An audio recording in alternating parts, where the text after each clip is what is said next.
بسم اللہ الرحمن الرحیم۔ سامعین کرام، اب جو ہے ذی الحجہ کا مہینہ شروع ہونے والا ہے، جس کے شروع کے 10 دن بڑی اہمیت کا حامل ہے،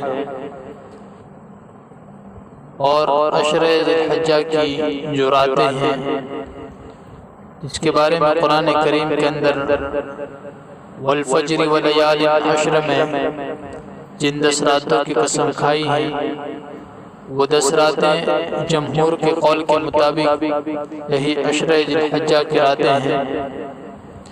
اس بات کو معرف القرآن میں بھی ذکر کیا گیا ہے، اور عشر ذی الحجہ کے فضائل میں حضرت عبداللہ ابن عباس رضی اللہ تعالیٰ عنہ روایت کرتے ہیں کہ رسول اللہ صلی اللہ علیہ وسلم نے ارشاد فرمایا کہ اللہ تبارک و تعالیٰ کے نزدیک سب سے پسندیدہ اعمال ذی الحجہ کے شروع 10 دنوں کی نیکیاں ہیں۔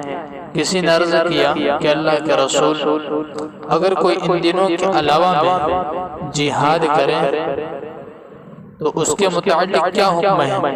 آپ علیہ السلام نے ارشاد فرمایا، دوسرے دنوں کا جہاد بھی اس کی برابری نہیں کر سکتا، البتہ کوئی شخص اپنی جان و مال دونوں جہاد میں خرچ کر دے تو وہ بے شک اس عشرے کے اعمال سے بہتر ہو سکتا ہے۔ اس حدیث شریف کو امام بخاری اور امام ابو داؤد نے اپنی کتابوں میں ذکر کیا ہے۔ یہ حدیث عشر ذی الحجہ کے احترام، برکت، فضیلت اور عظمت کی بین دلیل ہے، اور چونکہ یہ دن برکت والے ہیں اس لیے ان میں ذکر الہی بہت بڑے اجر و ثواب کا باعث ہے۔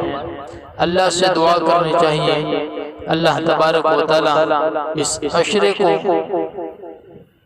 نیکیوں کے ساتھ وصول کرنے کی توفیق عطا فرمائے اور اعمال صالحہ کرنے کی توفیق عطا فرمائے۔ اللہ تبارک و تعالیٰ سے دعا ہے کہ اللہ تبارک و تعالیٰ عمل کرنے کی توفیق عطا فرمائے۔ وآخر دعوانا الحمدللہ رب العالمین۔